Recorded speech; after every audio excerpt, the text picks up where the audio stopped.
Morning students. Last class तक हमने type of solids ख़त्म कर दिए थे। हमने दो तरीके का क्लासिफिकेशन देखा था on the basis of order of arrangement of particles. कौन कौन से थे?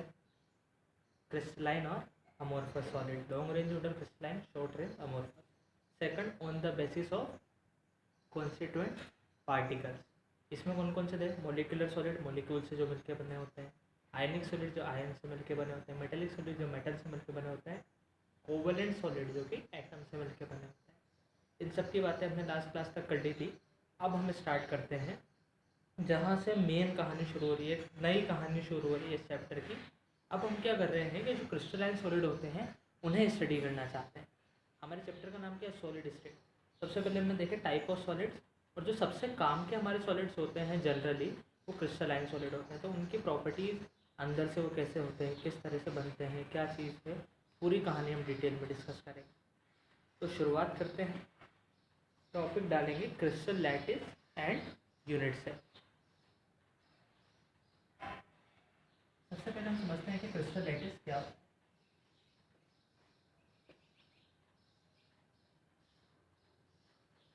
क्रिस्टल लैटिस, देखो कोई भी जो सॉलिड है, फॉर एग्जांपल मैं बात कर लेता हूँ NaCl।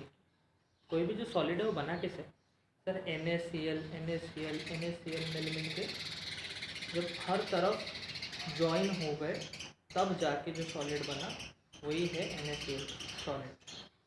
बेसिकली बहुत सारे छोटे छोटे पार्टिकल जो साथ में आए होंगे तभी तो जाके सॉलिड बना।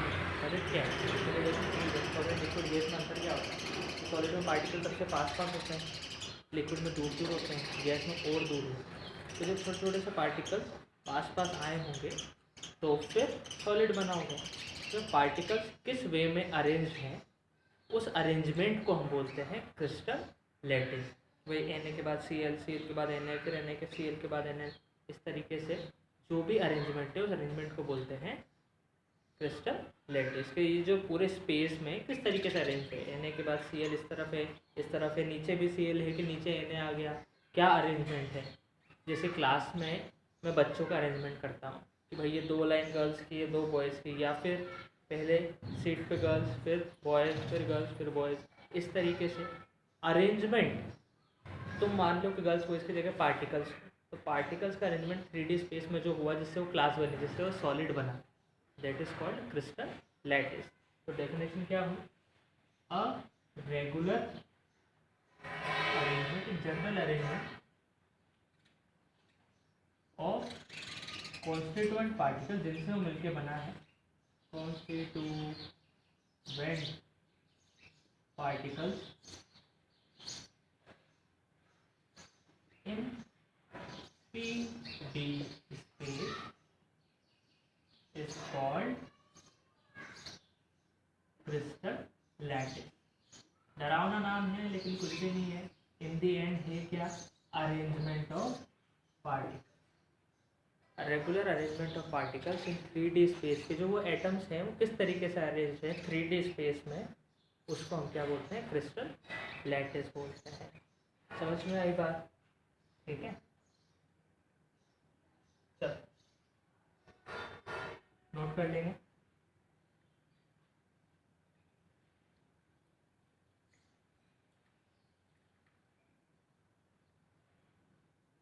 अब देखो कोई भी सॉलिड है, मैं एक एग्जांपल लेता हूँ, बॉल।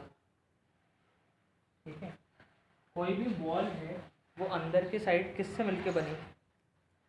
कोई भी जो बॉल है वो इन दी एंड अगर अपन उसे देखें तो किससे मिलके बनी है? क्या चीज़ ऐसी थी जो बार बार रखाती गई और बॉल अपनी बनती चली गई? ऐसा क्या था?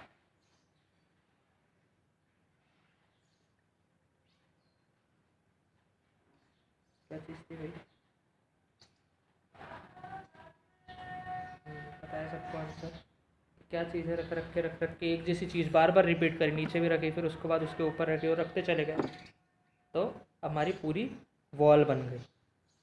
क्या है वो? ब्रिक्स हैं क्या? तो वॉल बनाने के लिए हमने क्या करा कि भाई ब्रिक्स रखी, फिर रखी, फिर रखी, रखी, इसके ऊपर भी रखी, रखते चले गए, रिपीट करते चले गए, तो ये जो हमारी वॉल थी ये पूरी की पूरी बन गई। तो एक ही चीज़ को मैं बार बार रिपीट करता जा रहा हूँ तो पूरी वॉल बन जा रही है। Same with solid. सॉलिड में क्या होता है कि एक बार एक तरीके के पार्टिकल जम गए, जैसे एक सॉलिड के अंदर इतना सा मैं NaCl का क्रिस्टल उठा के देखता हूँ, उसके अंदर लाखों करोड़ों पार्टिकल होता है। तो अब ऐसा थोड़ी ना है कि हम लाखों करोड़ों का अरेंजमेंट देखने जाएंगे तो हाँ भाई ये 1,120,000 एटम यहाँ पे है, ऐसे नहीं देखते। हम देखते हैं कि भाई सीक्वेंस क्या है। एक ईंट के अंदर थोड़ी ना देखने जाएंगे कि भाई ईंट के अंदर भी जो ये रेड मिट्टी के पार्टिकल्स थे वो ये हमें देखेंगे, उस ईंट को ढूंढने की कोशिश करेंगे। तो यार ऐसा अरेंजमेंट ढूंढते हैं हम कि यार ये 8 एटम ये मिलके ऐसा अरेंज है। अब ये पूरा का पूरे 8 का ब्लॉक यहाँ पे आ गया, ये पूरा का पूरे 8 एटम का ब्लॉक यहाँ, ये एक दूसरे को बार बार रिपीट करते जा रहे हैं। ये वाला पैटर्न बार बार एक दूसरे को रिपीट कर रहा है। तो ऐसा पैटर्न जो बार बार एक दूसरे को रिपीट करता है हर डायरेक्शन में, और रिपीट करके जो पूरा सॉलिड बन गया, उसे बोलते हैं यूनिट सेल। जैसे दीवार के लिए ब्रिक, कि भाई ब्रिक को रिपीट करते जाओ ऊपर नीचे आगे पीछे हर डायरेक्शन में तो वॉल बन जाएगी। सिमिलरली यूनिट सेल एक set of arrangement of particle जिसे ऊपर नीचे आगे पीछे हर डायरेक्शन में रिपीट करते जाओ तो फिर अपना सॉलिड बन जाएगा। जैसे दीवार के लिए ब्रिक, वैसे क्रिस्टल लैटिस के लिए यूनिट सेल। समझ में आया? यूनिट सेल की डेफिनेशन लिखेंगे। सर कहाँ है अपना?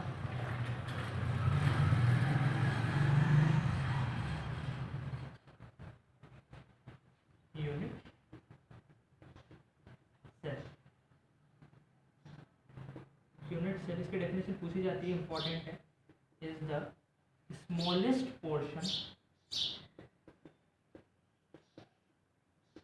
Of crystal lattice which when repeated in different direction generate the entire lattice. Which when repeated in different direction generate the entire lattice. Unit cell is the smallest portion of crystal lattice. Crystal lattice का वो सबसे छोटा portion जिसे जब हम अलग अलग direction में रिपीट करते जाएंगे तो पूरा अपना लैटिस बन जाएगा। Unit cell is the smallest portion of the crystal lattice which when repeated in different direction generate the entire lattice. समझ में आई बात? नोट कर लेंगे।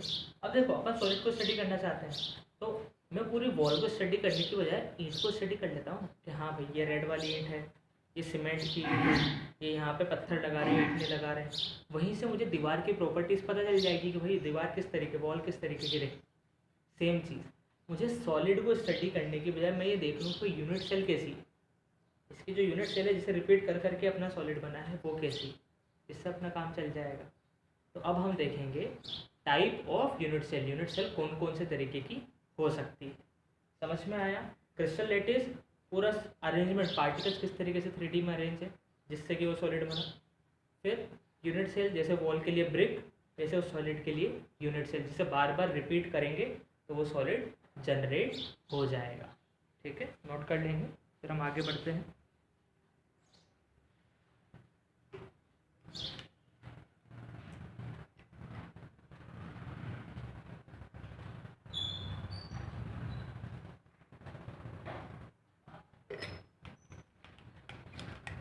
ठीक,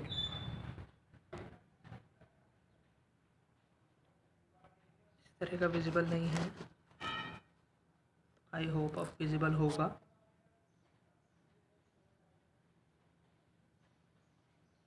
ठीक,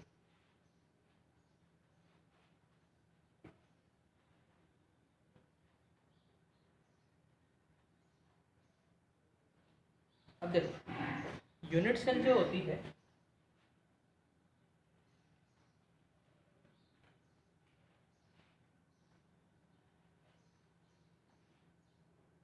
यूनिट सेल बेसिकली दो तरीके की होती है। पहली कहलाती है प्रिमिटिव यूनिट सेल, सबसे basic unit cell, primitive unit cell. दूसरी कहलाती है centred unit cell. Sir centred नाम क्यों रखा है इसका, अभी देखिए। सेंटर्ड यूनिट सेल तीन तरीके की होती है, body centred, cubic unit cell. Unit cell का जो शेप होता है ना, यूनिट सेल का जो शेप होता है वो क्यूबिक होता है। हालांकि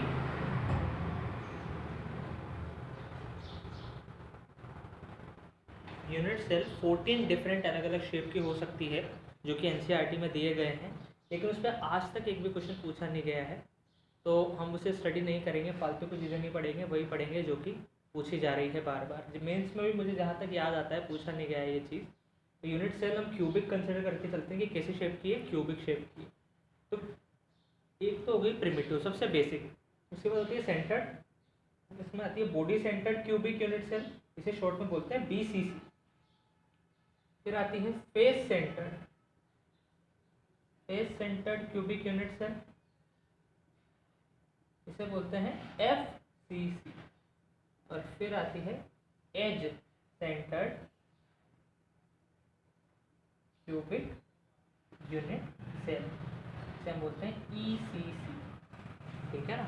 तो तीन बेसिकली चार तरह की यूनिट सेल हुई, primitive, body centred, face centred और एज सेंटर्ड। ठीक है, नोट कर लो इसे, फिर हम इनको एक एक करके स्टडी करेंगे कि प्रिमिटिव यूनिट सेल का मतलब क्या है, बॉडी सेंटर्ड का मतलब क्या है, फेस का मतलब क्या है, एज का मतलब क्या है, नोट कर लेंगे।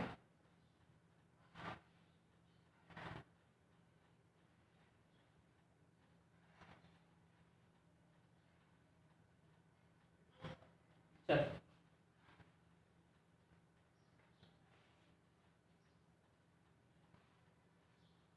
देखो, टॉपिक डालेंगे primitive unit cell. Primitive unit cell क्या होती है, क्यूबिक की शेप की होती है।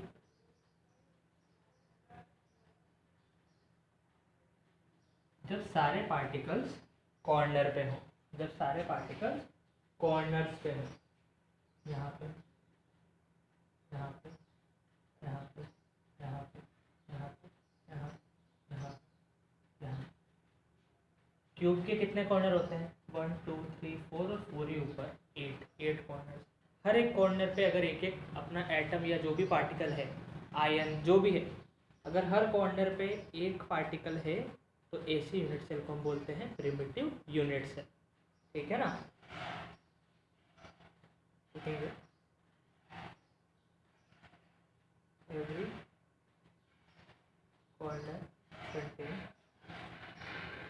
पार्टिकल, हर कॉर्नर पे पार्टिकल रहेगा प्रिमिटिव यूनिट सेल। अब हम ये पता लगाना चाहते हैं कि देखो, गौर करने वाली बात ये है कि कॉर्नर पे पार्टिकल तो है, लेकिन एक यूनिट सेल के अंदर टोटल कितने पार्टिकल्स आ रहे हैं या एटम आ रहे हैं, कितने टोटल एटम या ईच कॉर्नर कंटेन, इसको इस तरीके से लिख देते हैं हम, each corner contain 1 particle, each corner contain 1 particle. अब मेरा सवाल ये है कि भाई एक यूनिट सेल के अंदर ओवरऑल देखा जाए तो कितने एटम आ रहे हैं, 8 बोल सकता हूँ क्या, 8 आ रहे हैं, नहीं आ रहे, क्योंकि देखो 8 तो ये टोटल है, लेकिन इनका बहुत सारा पार्ट बाहर भी तो जा रहा है।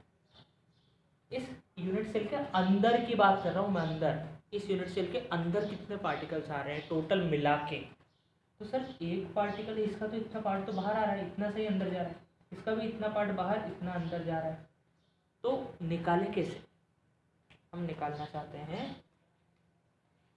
नंबर ऑफ पार्टिकल या एटम इन 1 यूनिट सेल, एक यूनिट सेल के अंदर कितने एटम्स होंगे। सर एक तरीका है निकालने, क्या, कितने पार्टिकल्स हैं टोटल, 8 पार्टिकल, सारे के सारे कॉर्नर पे हैं, अपन ये निकाल लें कि इन पार्टिकल्स का कितना पार्ट अंदर की तरफ है, इन पार्टिकल्स का कितना पार्ट अंदर की तरफ है। सपोज करो आधा पार्ट अंदर है, तो हर पार्टिकल का हाफ हाफ हाफ कर लेंगे, तो 8 इंटू हाफ यानी कि 4 पार्टिकल्स आ जाएंगे। समझ में आ रही है बात। तो सर अगर अपन ये निकाल लें 8 into portion of particle inside unit cell, कितना पोर्शन है पार्टिकल का यूनिट सेल के अंदर, पार्टिकल का कितना पोर्शन है यूनिट सेल के अंदर। अब देखो ये कैसे निकालेंगे सर, इस पार्टिकल का कितना पार्ट अंदर है कितना बाहर है, आधा है, 1/4 है, 1/8 है, 1/16 कितना है, चलो कोशिश करते हैं।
काफ़ी कॉम्प्लिकेटेड डायग्राम हो गया, लेकिन चलो देखने की कोशिश करते हैं। देखो ये अपनी एक यूनिट सेल, ये इसके बगल में दूसरी, इसके बगल में तीसरी, इसके बगल में फोर्थ।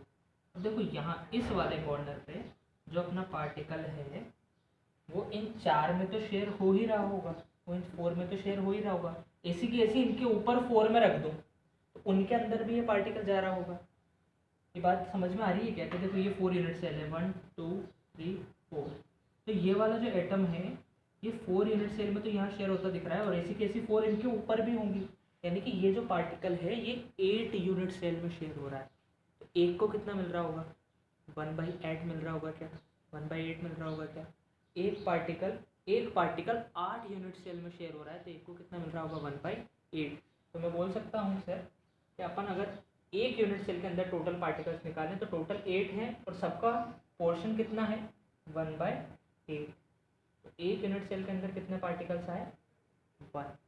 यानी कि मैं ये बात बोल सकता हूँ कि नंबर ऑफ एटम्स या particles in 1 primitive unit cell, एक प्रिमिटिव यूनिट सेल में कितने पार्टिकल होंगे भाई, 1। नंबर ऑफ एटम्स या particles in 1 primitive unit cell कितने होंगे, 1। समझ में आई बात? ठीक, अब देखो नोट कर लो।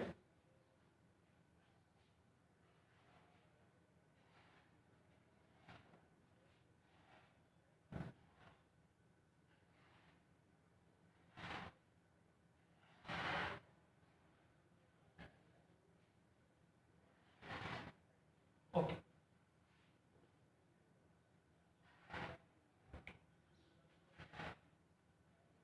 अब बात करते हैं हम एक नया चीज़ की, उसे हम बोलते हैं कोऑर्डिनेशन नंबर। क्या बोलते हैं, कोऑर्डिनेशन नंबर। कोऑर्डिनेशन नंबर का मतलब होता है नियरेस्ट नेबर, नियरेस्ट नेबर। किसी भी एटम के सबसे करीबी एटम्स कितने हैं, जो सबसे पास में रहते हैं। फॉर एग्जांपल देखो ये वाला जो एटम है इससे हर एटम की दूरी देखो, ये इतने डिस्टेंस पे है, ये इतने पे है, ये वाला ज़्यादा पे है, ये वाला और ज़्यादा, ये वाला और ज़्यादा, ये वाला इतनी। समझ में आ रही है बात कि उस एटम के नियरेस्ट नेबर कितने हैं। जो नियरेस्ट नेबर होते हैं उसको हम बोलते हैं कोऑर्डिनेशन नंबर, कितने नियरेस्ट नेबर हैं। तो प्रिमिटिव में ये पाया गया कि जो नंबर ऑफ नियरेस्ट नेबर होते हैं coordination number in primitive unit cell वो होते हैं 6। कितने होते हैं, 6 होते हैं। कैसे हुए देखो, इस वाले एटम को देखो, इससे ये वाला जो एटम है ये तो ए डिस्टेंस में, मान लेता हूँ इस क्यूब की साइज कितनी, लेंथ कितनी है, ए है। ये वाला ए, ये वाला ए, ये ए से ज़्यादा पे है, ये भी ए से ज़्यादा पे है, ये भी ए से ज़्यादा पे, ये भी ए से ज़्यादा पे, यानी कि 3 पार्टिकल हैं इससे क्लोजेस्ट, ठीक है, 3 पार्टिकल हैं क्लोजेस्ट। अब सोचो इस क्यूब के बगल में इधर भी क्यूब होगा, तो 4th ये वाला, इसके ऊपर 5th और इसके आगे 6th। इस चीज़ को विजुअलाइज करने के लिए या तो तुम नेट पे सर्च कर लेना, या फिर जब हम फिजिकली मिलेंगे तब मैं समझा दूंगा। अभी के लिए बस इतना याद रखो, ये इंपॉर्टेंट है, तो पूछेगा नहीं कैसे होते हैं, ठीक है ना। कोऑर्डिनेशन नंबर कितना होता है प्रिमिटिव में? 6 होता है। समझ में आई बात? ठीक है ना, नोट कर लेंगे। Coordination number primitive unit cell में कितना होता है? 6। कोऑर्डिनेशन नंबर का मतलब nearest neighbour, number of nearest neighbour, number of nearest neighbour, सबसे करीबी पड़ोसी एटम्स कितने हैं, दैट इज कोऑर्डिनेशन नंबर, ठीक है। तो आई होप ये नोट कर लिया होगा, इतना समझ में आया होगा, ठीक है। आज इतना ही पढ़ते हैं, बाकी जो 3 यूनिट सेल बची है प्रिमिटिव के बाद, बॉडी सेंटर्ड, फेस सेंटर्ड और एज सेंटर्ड, उन्हें हम कल डिस्कस करेंगे।